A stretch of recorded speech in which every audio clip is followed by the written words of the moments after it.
Okay friends, the mind పాశుపతాస్త్రం వివి రమణ గారు రాసిన పుస్తకం 12th చాప్టర్ నమ్మకమే వజ్రాయుధం చదువుతున్నాం. దాన్ని కంటిన్యూ చేద్దాం.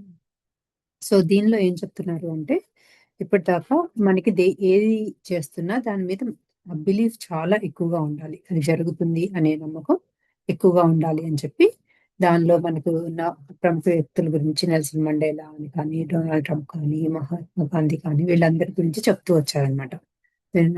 క్రికెటర్స్ సచిన్ టెండూల్కర్ కానీ, వీళ్ళందరూ కూడా ఎలా వాళ్ళు చేయగలము అనే నమ్మకంతో ఉన్నారు, దాన్ని ఎలా చేశారు అని చెప్పి. సో అది కంటిన్యూ చేద్దాము. నెక్స్ట్ ఇక్కడ సేత్ చెప్పిన కొన్ని ఎగ్జాంపుల్స్ ఉన్నాయన్నమాట. నేను భారత ప్రధాని అవుతాను అని నరేంద్ర మోడీ, నేను అమెరికాను అల్లకల్లోలు పరుస్తాను అని బిల్ లాడెన్, నేను మరి నా భర్త లేదా భార్య కలిసిమెలిసి ఉండగలము లేదా ఉండలేము అని, ఈ వ్యాధి అది క్యాన్సర్ కానీ బ్రెయిన్ ట్యూమర్ కానీ ఎటువంటిదైనా నయమవుతుంది అని కానీ నయం కాదు అని కానీ, ఈ సమస్యలు లేదు సవాళ్ళు పరిష్కారం కావు కానీ అవుతాయి. సో ఇలా ఎటువంటిదైనా కూడా మన బిలీఫ్ సిస్టమ్ మీద మాత్రమే డిపెండ్ అయి ఉంటుంది అని చెప్పి చెప్తున్నారు అనమాట. మీరెలా ఒప్పుకుంటున్నారు అనేది ముఖ్యం. దానికి అనుగుణంగా అంతరంగ ప్రపంచం స్పందిస్తుంది. మీ యొక్క నమ్మకాలకు అనుగుణంగా అవి నెరవేరుతాయి. సో మన ఇన్నర్ వరల్డ్ లో మనల్ని దాన్ని ఎంత గట్టిగా బిలీవ్ చేస్తున్నాము అనే దాని మీదే అది రియాలిటీ మేనిఫెస్ట్ అవుతుంది అని చెప్తున్నాను అనమాట. If thou canst believe all things are possible that believe in, according to your faith be it unto you. ఇది మాథ్యూ 9:29 లో రాసింది అంట. విశ్వసించు వానికి సమస్త విషయములు సాధ్యమే, మీరు విశ్వసించే ప్రకారమే మీకు అవును కాక. ఇవి అవతార పురుషుడు జీసస్ చెప్పిన మహావాక్యాలు. మీరు ఎంత నమ్మకాన్ని కలిగి ఉంటున్నారో అంత మేరకు ఇవ్వబడును. లక్ష్యాలు సంకల్పాలు అనేవి ఆధ్యాత్మికమైనవా ప్రాపంచికమైనవా అని తలపట్టుకోవాల్సిన అవసరం లేదు. మీరు కళ్ళు మూసుకుని కనీసం 15 నిమిషాలు అంతర్ప్రయాణం చేసి గైడెన్స్ని అడగండి. మీ అంతరంగ ప్రపంచం తప్పనిసరిగా ఖచ్చితమైన గైడెన్స్ని ఇస్తుంది. సో అది ఫిజికల్ వరల్డ్ కి సంబంధించిందా, మన స్పిరిచువాలిటీకి సంబంధించిందా, ఇది ఎలా జరుగుతుంది ఏంటి అనే ఆలోచన వద్దు అని చెప్తున్నాను. సో మన ఇన్నర్ తో కనెక్ట్ అయ్యి మెడిటేషన్ లో మనకి వచ్చే గైడెన్స్ ని ఫాలో అవ్వమంటున్నారు. Whatever the mind of man can conceive, believe and feel as true, the subconscious mind can and must objectify. There is nothing impossible to the subconscious mind. దీన్ని Neville Goddard అని ఆయన చెప్పారంట. దేనినైతే మనిషి యొక్క మనోశక్తి భావన చెంది నమ్మకాన్ని ఉంచి ఫీల్ అవుతుందో ఆ మనిషి యొక్క సబ్ కాన్షియస్ మైండ్ తప్పనిసరిగా దానిని వాస్తవ రూపం చెందిస్తుంది. సబ్ కాన్షియస్ మైండ్ అసాధ్యం అంటూ ఏదీ ఉండదు. Be not afraid, only believe. భయపడకము, నమ్మకం మాత్రమే కలిగి ఉండము అనేది మార్క్ 5:36 లో చెప్పారంట. మన అంతరంగంలో అంటే ఆత్మశక్తికి అనంతమైన శక్తి సామర్థ్యాలు ఇమిడి ఉన్నాయి. ఆత్మశక్తియే దైవ పదార్థము లేదా బ్రహ్మ పదార్థం అయినప్పుడు భయపడడం దేనికి? భయపెట్టే శక్తులు ఈ విశ్వంలో ఎక్కడా లేవు. మన అజ్ఞానమే మనల్ని భయపెడుతుంది. ఈ సెంటెన్స్ చాలా బాగుంది. అంటే ఆత్మశక్తియే దైవ పదార్థము లేదా బ్రహ్మ పదార్థం అయినప్పుడు భయపడటం దేనికి? భయపడే శక్తులు ఈ విశ్వంలో ఎక్కడా లేవు, అది మన అజ్ఞానం మాత్రమే అని చెప్పి చెప్తున్నారు అన్నమాట. Don't believe what your eyes are telling you. All they show you is limitation. Look with your understanding. Find out what you already know and you will see the way to fly. I do not exist to impress the world. I exist to live my life in a way that make me happy. Richard back చెప్పారన్నమాట. రెండు, మీ యొక్క కళ్ళు చూసే వాటిని మాత్రమే నమ్మకండి. ఎందుచేతంటే మీ కంటి చూపు చాలా పరిమితమైనది కనుక. మీకు అవగాహన శక్తితో నమ్మకాన్ని పెంపొందించుకోండి. ఇప్పటి వరకు మీరు ఏది సంగ్రహించారో తెలుసుకోండి. అక్కడి నుండి ముందుకు పురోగమించండి. మీ అంతరంగం నుండి గైడెన్స్ పొందండి. సో మనం ఫిజికల్ గా వాళ్ళతో ఏదైతే చూసేది కరెక్ట్ అని అనుకోవద్దు అని చెప్తున్నారు అనమాట. మన ఇన్నర్ తో కనెక్ట్ అయ్యి దాని నుంచి ఇన్ఫర్మేషన్ గ్యాదర్ చేసుకొని దాని నుంచి మనం ముందుకెళ్ళాలి అంటున్నారు. మీరు ఎంచుకున్న లక్ష్యాలు లేదా సంకల్పాలు ఖచ్చితంగా నెరవేరుతాయి అనే విశ్వాసంతో, నమ్మకంతో మీ అంతరంగ ప్రపంచానికి అప్పచెప్పండి. అన్నీ నెరవేరుతాయి. ఎందుచేతనంటే దైవ పదార్థం మీలోనే ఉంది కనుక. మీరేమిటో ప్రపంచానికి తెలియచేయడం కోసం బ్రతకండి. మీ ఆనందం కోసం, మీ సంతోషం కోసం మాత్రమే జీవించండి. సో, మనం ఎవరినో ఇంప్రెస్ చేయాల్సిన అవసరం లేదు. ఈ ప్రపంచంలో మనము ఎలా కావాలనుకుంటే, మన ఆనందం కోసం, మన సంతోషం కోసం ఎలా ఉండాలనుకుంటే అలా జీవించాలి అని చెప్తున్నారు. Your beliefs from your reality shaping your life and all of it's conditions. All of the powers of your inner self set into activation as a result of your conscious beliefs. You must make clear distinction between you and your beliefs. You must then realize that your beliefs are physically materialized. What you believe to be true in your experience is true. మీ యొక్క నమ్మకాలు మీ యొక్క వాస్తవాన్ని సృష్టించడమే కాకుండా మీ జీవితంలోని అన్ని పరిస్థితులను సమూలంగా ఒక ఆకృతిలోనికి తీసుకువస్తాయి. మీ యొక్క కాన్షియస్ మైండ్లోని నమ్మకాలకు అనుగుణంగా మీ అంతరంగంలోని శక్తి సామర్థ్యాలు క్రియాశీలమై మీ వాస్తవాన్ని సృష్టించేందుకు సిద్ధమవుతాయి. మీరు ఏమిటి, మీరు కలిగి ఉంటున్న నమ్మకాలు ఏమిటి అనే విషయాలపై మీకు సరి అయిన అవగాహన ఉండాలి. మీ యొక్క నమ్మకాలే భౌతిక సంఘటనలుగా, జీవితానుభవాలుగా సృష్టించబడుతున్నాయనే విషయాన్ని మీరు గ్రహించవలసి ఉంటుంది. మీరు ఏదైనా సరి అయినదే అని నమ్ముతారో అదే మీ జీవితంలో అనుభవంగా వాస్తవ రూపం చెందుతుంది. సో ఇదంతా ఏంటి అంటే మన బిలీఫ్స్ లో ఎంత స్ట్రాంగ్గా మనం ఆ నమ్మకాన్ని కలిగి ఉంటామో అదే మనకి మేనిఫెస్ట్ అవుతుంది అని. To change your world you must change your beliefs. మీ యొక్క ప్రపంచాన్ని మార్చాలి అంటే మీ యొక్క జీవితానుభవాలు, మీ జీవితంలో చోటు చేసుకునే భౌతిక సంఘటనలు మొదలైనవి మీ యొక్క నమ్మకాలను మార్చుకోవాల్సి ఉంటుంది అని చెప్తున్నారు. మీరు ఇక్కడ ఒక 3 ఎగ్జాంపుల్స్ ఏవో ఇచ్చారు. దాని గురించి చూసుకుంటూ వెళ్దాము. మీరు ఒంటరిగా, బంధుగుణము, స్నేహితులు లేకుండా ఉంటున్నారా? అయితే మీ యొక్క నమ్మకాలన్నీ ఒంటరితనం చుట్టూ ఉన్నాయని అర్థం. మీ స్నేహితులు, బంధుగుణం అందరూ మీ చుట్టూ ఉంటున్నారు. కానీ మీరు ఒంటరితనంపై బలమైన నమ్మకాల్ని కలిగి ఉంటున్నారు. మన చుట్టూ అందరూ ఉన్నా కూడా మనం లోన్లీగా ఉన్నాము అనే ఒక ఫీలింగ్ ఉంటుంది కదా! అది ఎందుకు అంటే మనకున్న నమ్మకము అని చెప్తున్నారన్నమాట. నా చుట్టూ బంధుగుణము, మరి స్నేహితులు ఎంతో మంది ఉంటున్నారు అని మీరు బలంగా విశ్వసించి నమ్మినట్లయితే మీ యొక్క నమ్మకాలకు అనుగుణంగా ఈ ప్రకృతి మీకు బంధుగుణాన్ని, స్నేహితుల్ని సృష్టిస్తుంది. సెకండ్ వచ్చి ఏం చెప్తున్నారంటే, మీకు అనారోగ్యంతో ఎప్పుడు ఏదో ఒక వ్యాధితో బాధపడుతున్నారా? అయితే మీరు అనారోగ్యాన్ని, వ్యాధులను బలంగా నమ్ముతున్నారు. నేను ఆరోగ్యంగా ఉన్నాను. నాకు వ్యాధులేవీ లేవు. ఒకవేళ వ్యాధి నన్ను ఇబ్బంది పెట్టినప్పుడు దానిని నయం చేసుకుంటాను అని మీరు బలంగా విశ్వసించినట్లయితే ఆ నమ్మకాలకు అనుగుణంగా మీరు పటిష్టమైన ఆరోగ్యాన్ని కలిగి ఉంటారు. ఈ ప్రకృతి, ఈ విశ్వం మీ నమ్మకాలకు అనుగుణంగా స్పందిస్తుంది.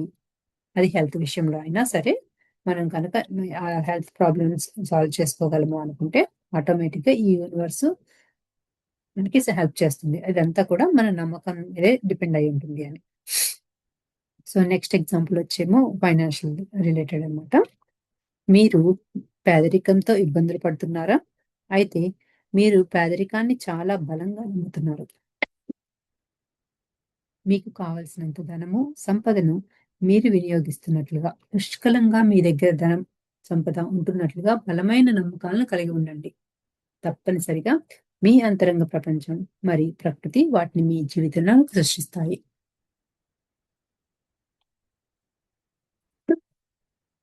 అది రిలేషన్స్‌దైనా, హెల్త్‌దైనా, ఫైనాన్షియల్ ఎటువంటి సిట్యుయేషన్ అయినా మనకుంది అంటే మన బిలీఫ్ సిస్టమ్ దాని మీద అలా ఉంది అని చెప్తున్నారు.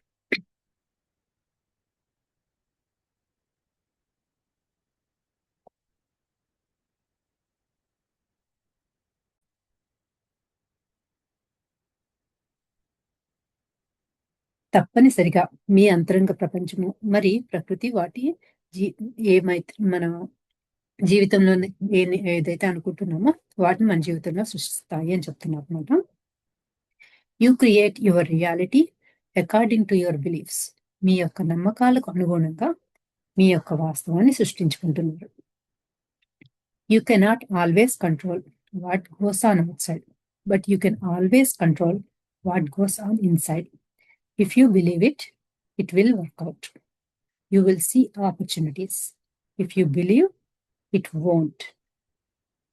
You will see obstacles.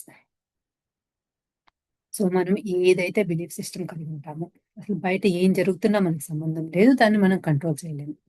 అదే కనుక మన ఆలోచనల్ని మనం కంట్రోల్ చేయగలం. కాబట్టి దానిని మనము ఎటువంటి ఆలోచన మీద పెట్టాలి అని మనం ఒకసారి అనుకుని దాన్ని ప్యూర్గా దాని మీద మనకు నమ్మకం పెట్టుకుంటే కనుక ఆటోమేటిక్గా అటువంటి ఆపర్చునిటీస్ మన చుట్టూ వస్తాయి. అది ఎలా చేయాలి అనే దాని మీద మనకి గైడెన్స్ వస్తుంది, ఇంట్యూషన్ వస్తుంది. అప్పుడు ఆటోమేటిక్గా అది మనకి మేనిఫెస్ట్ అవుతుంది. బాహ్య పరిణామాలను మీరు నియంత్రించలేరు. మీ అంతరంగంలో ఉంటున్న దానిపై మీకు నియంత్రణ ఉంటుంది. మీరు ఏదైతే నమ్ముతారో అది అయ్యి తీరుతుంది. దానికి అనుగుణంగా మీ జీవితంలో అవకాశాలను సృష్టించబడతాయి. ఇవి జరగవు, సంభవించవు అని నమ్మినట్లయితే దానికి అనుగుణంగా ఆటంకాలు ఎదురవుతాయి. మీరు ఏది నమ్మితే అదే మీ జీవితానుభవంగా సృష్టించబడుతుంది. 7 rich people believe I can create my life and everywhere I see money. And I think 7 అనేది అది రాంగ్ గా పడినట్లుంది. And poor people believe I have so many problems, I have no money. Rich people think big, poor people think small. Rich people admire the other rich and successful people. Poor people resent rich and successful people. నా జీవితాన్ని నేను సృష్టించుకుంటున్నాను. ఎక్కడ చూసినా నాకు ధనము, డబ్బు కనిపిస్తుంది అని ధనవంతులు నమ్మితే నాకు చాలా సమస్యలు ఉన్నాయి, నా దగ్గర సరిపడా ధనం లేదు అని పేదవారు నమ్ముతున్నారు. ధనికులు పెద్ద లక్ష్యాల గురించి ఆలోచిస్తారు. పేదవారు చిన్న స్వల్పమైన లక్ష్యాల గురించి ఆలోచిస్తారు. ధనికులు అయిన వారు ఇతరుల విజయం సాధిస్తే లేదా ధనం సాధిస్తే అభినందిస్తారు. పేదవారు ఇతరులు ధనం సాధిస్తే లేదా విజయం సాధిస్తే అసంతృప్తికి, కోపానికి గురవుతారు. మరి మీరు ఎలాంటి నమ్మకాలను కలిగి ఉంటున్నారు? అయితే ఎంత మోతాదులో నమ్మకాలను కలిగి ఉండాలి? అది నెక్స్ట్ సెక్షన్. బట్ ఇంతవరకు చెప్పింది ఏంటి అంటే మన నమ్మకాలను బట్టే మన జీవితంలో అన్ని వస్తాయి అని చెప్తున్నారు కదా. సో అదే రిచ్ పీపుల్ ఎలా ఆలోచిస్తారు, మామూలుగా పూర్ పీపుల్ ఎలా ఆలోచిస్తారు అని చెప్పి చిన్న ఎగ్జాంపుల్ ఇచ్చారనమాట. సో ఎప్పుడు రిచ్ పీపుల్ వాళ్ళు ఎక్కువ డబ్బు ఉన్న వాళ్ళని అడ్మైర్ చేస్తారు, ఎక్కువ సక్సెస్ఫుల్ పీపుల్ని అడ్మైర్ చేస్తారు. కాబట్టి వాళ్ళకి దాన్ని అట్రాక్ట్ చేస్తున్నారు అని చెప్తున్నారు అనమాట. మన ఆలోచనలో వేరే వాళ్ళకి డబ్బులు ఉన్నాయి అనుకున్నప్పుడు ఎందుకు వచ్చినాయి, వాళ్ళు సరిగ్గా చేయలేదు అని చెప్పి నెగిటివ్ థాట్స్ లో ఉంటున్నప్పుడు మనం కూడా అలానే ఉంటున్నాము అని చెప్పి ఆ డబ్బును మనం అట్రాక్ట్ చేయలేకపోతూ ఉండొచ్చు అని చెప్పి చెప్తున్నారు అనమాట. అందుకని మన ఆలోచనల్ని ఒకసారి చెక్ చేసుకోమంటున్నారు. ఓకే, నెక్స్ట్ సెక్షన్ వచ్చి అయితే ఈ నమ్మకం అనేది ఎంత మోతాదులో ఎంతలో ఉండాలి అని ఈ సెక్షన్ గురించి చెప్తున్నారు. ఆవగించంత అంటే ఒక మస్టర్డ్ సీడ్ నమ్మకంతో కొండలను, పర్వతాలను పిండి చేయగలం. సో అది ఎంత చిన్న నమ్మకమైనా చాలు అంటున్నారు. If you have faith as a grain of mustard seed, A shall say into this mountain, remove hence to yonder place, and it shall remove, and nothing shall be impossible into you. మీకు ఆవగింత విశ్వాసం ఉన్న ఎడల ఇక్కడ ఉన్న ఒక కొండను అక్కడికి కదిలిపో అని ఆజ్ఞాపించే ఎడల అప్పుడు ఆ కొండ అక్కడి నుండి కదిలి వెళ్ళిపోతుంది. మీకు అసాధ్యం అంటూ ఏది ఉండదు. ఇది జీసస్ క్రైస్ట్ చెప్పిన విషయం అంట.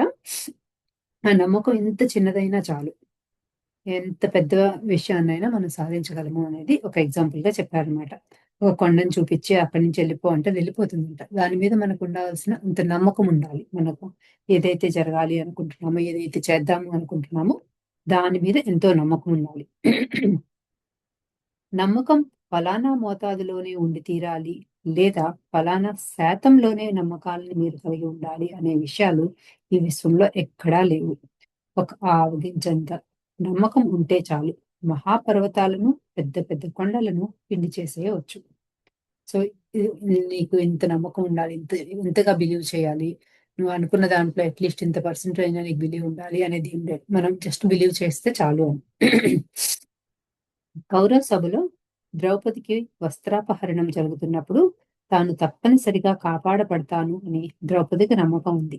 అలాంటి నమ్మకాన్ని మీరు కలిగి ఉన్నట్లయితే ఈ విశ్వం తప్పనిసరిగా దాన్ని నెరవేరుస్తుంది.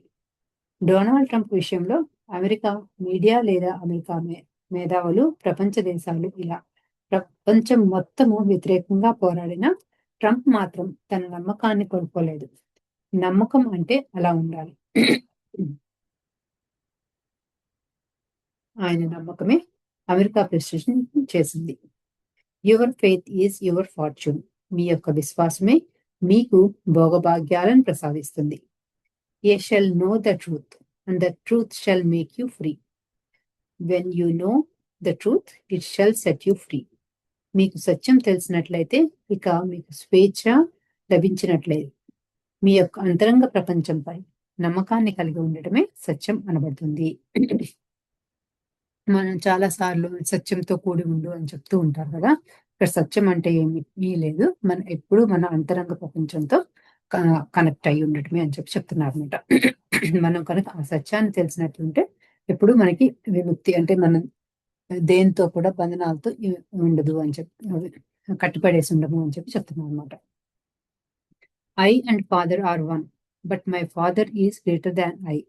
నేను మరియు నా తండ్రి ఒకటే, అయితే నా తండ్రి నాకంటే చాలా గొప్పవాడు.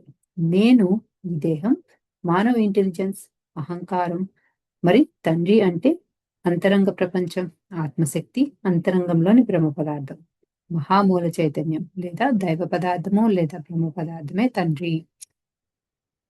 ఈ ఒక్క సెంటెన్స్ లో భలే నీట్ గా చెప్పారు.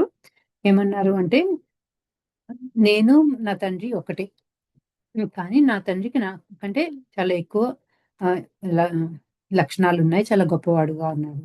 నేను అంటే ఇక్కడ ఏంటంటే మన ఫిజికల్ బాడీ, మన ఇంటెలిజెన్స్, ఇంటెలెక్ట్, మళ్ళీ మనసు, మనకు వచ్చే ఈగో, ఇవన్నీ కూడా నేను. అయితే తండ్రి అనేది ఎవరు అంటే ఇన్నర్ వరల్డ్, అదే ఆత్మశక్తి లేదా బ్రహ్మ పదార్థము, ఆల్ దట్ ఈస్ అని మూల చైతన్యము అంటాం కదా, దాన్ని తండ్రిగా చెప్తున్నాను అనమాట. సో నేనంతా కూడా ఒకటే, కానీ మన తండ్రి, మన inner has more knowledge and more wisdom అని చెప్తున్నారు అనమాట.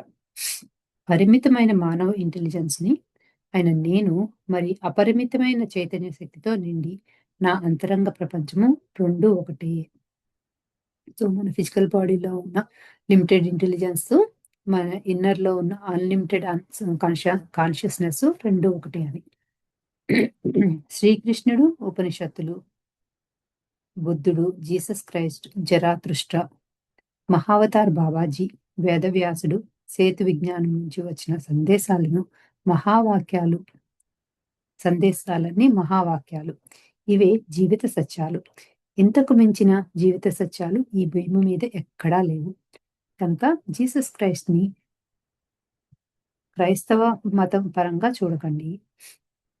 సో మామూలుగా జీసస్ క్రైస్ట్ అనగానే క్రిస్టియానిటీకి సంబంధించిందనో, లేకపోతే శ్రీకృష్ణుడు అనగానే హిందూయిజం కానీ ఇలా విడివిడిగా చూడొద్దు. ఇవన్నీ కూడా జీవిత సత్యాలు, లైఫ్ లెసన్స్ అని చెప్తున్నారు అనమాట. సో వీటిని ఒక దాంతో కనెక్ట్ చేయొద్దు. సేతు విజ్ఞానం, జేన్ రాబర్ట్స్ రాసిన సేతు విజ్ఞానం కానీ, మహావతార్ బాబాజీ కానీ, దీన్ని ఒకదానికి రిలేట్ చేసి చూడకుండా ఇవన్నీ మనకి లైఫ్ లో కావాల్సిన విజ్డమ్ అని చెప్తున్నారు అనమాట. Don't believe what your eyes are telling you. All they show you is limitation. Look with your understanding. Find out what you already know and you will see the way to fly. Richard Bach చెప్పారనమాట. అది మీ కళ్ళు చెప్పిన వాటిని మాత్రమే నమ్మకండి. మీరు చూసేదంతా పరిమితమైనదే. మీ యొక్క సంగ్రహ శక్తితో చూడండి. ఇప్పటి వరకు తెలిసిన విషయంతో ఆలోచించి ఇంకా తెలియని విషయాల్లోనికి తీసుకుని వెళ్ళడానికి సాహసించండి. అప్పుడు మీకు ఏదో ఒక కొత్త దారి కనిపిస్తుంది. మనకు తెలియని ప్రపంచాన్ని చాలా చాలా అనంతమైనదిగా ఉంది. సో, ఫిజికల్ ఐతో చూస్తే ఫిజికల్ వరల్డ్‌లో మనకంతా లిమిటెడ్‌గానే కనిపిస్తుంది. అదే ఇన్నర్‌తో కనెక్ట్ అయితే మనకు తెలియని ఒక ఎంతో పెద్ద ప్రపంచం ఉంది అని చెప్పి చెప్తున్నారన్నమాట. అది ఎంత ఇన్ఫైనైట్‌గా ఉంటుంది అని. మనకి తెలిసిందే కరెక్టు అని నమ్మకండి. ఈ అనంతమైన విశ్వంలో తెలుసుకోవాల్సింది అనంతమైన విషయాలు ఇంకా ఉన్నాయి. Believe you know all the answers and you know all the answers. Believe you are master, you are a master. అది కూడా రిచర్డ్ బ్యాక్‌గా చెప్పారనమాట. మీ జీవితంలో ఎదురయ్యే అన్ని సవాళ్లకు, సమస్యలకు, మరి ప్రశ్నలకు సమాధానాలు తెలుసుకొని నమ్మండి. ఎందుచేతనంటే వాటన్నింటికి సమాధానాలు మీకు తెలుసు కనుక. మీ అంతరంగం నుంచి ఆ సమాధానాలను రాబట్టవచ్చు కనుక. మీరు ఒక మాస్టర్ అని నమ్మండి. ఎందుచేతంటే అదే మీరు కనుక. సో, మనకి అన్నిటికి ఆన్సర్స్ వచ్చు. మనం అన్నిట్లోనూ చాలా చక్కగా ఉన్నాము అని మనం గట్టిగా నమ్మితే కనుక మనకు ఆటోమేటిక్‌గా అది వస్తుంది. ఎందుకంటే మనం అసలు మనలో అంత ఇన్ఫైనైట్ నాలెడ్జ్ ఉంది కాబట్టి అని చెప్పి చెప్తున్నానన్నమాట. సుఖాసనంలో హాయిగా కూర్చొని కళ్ళు మూసుకొని కొన్ని నిమిషాలు శ్వాసను గమనించండి. మీకు ఎదురయ్యే సమస్యలు, సవాళ్లు మొదలైనవి వాటికి సమాధానాల కోసం ఎదురు చూడండి. మీ అంతరాత్మ నుంచి తప్పనిసరిగా సమాధానాలు అంతర్వాణి రూపంలోనో, ఫ్లాషుల రూపంలోనో, ఐడియాల రూపంలోనే వింటారు. ఈ ఈ మనకి గైడెన్స్ అనేది నిన్న ఒకరితో చెప్తే విన్నాననమాట. ఇది 3 రకాలుగా వస్తుంది. దాన్ని చూడొచ్చు, వినవచ్చు, లేదా ఆహ్, ఆహ్, కలగనవచ్చు. అంటే అంటే ఆహ్ అంతర్వాణి రూపంలో కానీ, ఫ్లాషుల రూపంలో కానీ, ఐడియాస్ రూపంలో కానీ, ఈ ఇంట్యూషన్ అనేది మనకి గైడెన్స్ లాగా వస్తుంది అని చెప్పి చెప్తున్నారనమాట. సో, మనం ఏదైతే అనుకుంటామో అది మెడిటేషన్‌లో అయినా రావచ్చు. అంటే మన విజన్స్‌లో లేదా వేరే వాళ్ళ ద్వారా వినటం గాని, మనలో మనం వినటం కానీ జరగొచ్చు. అది అలా కరెక్టా అని.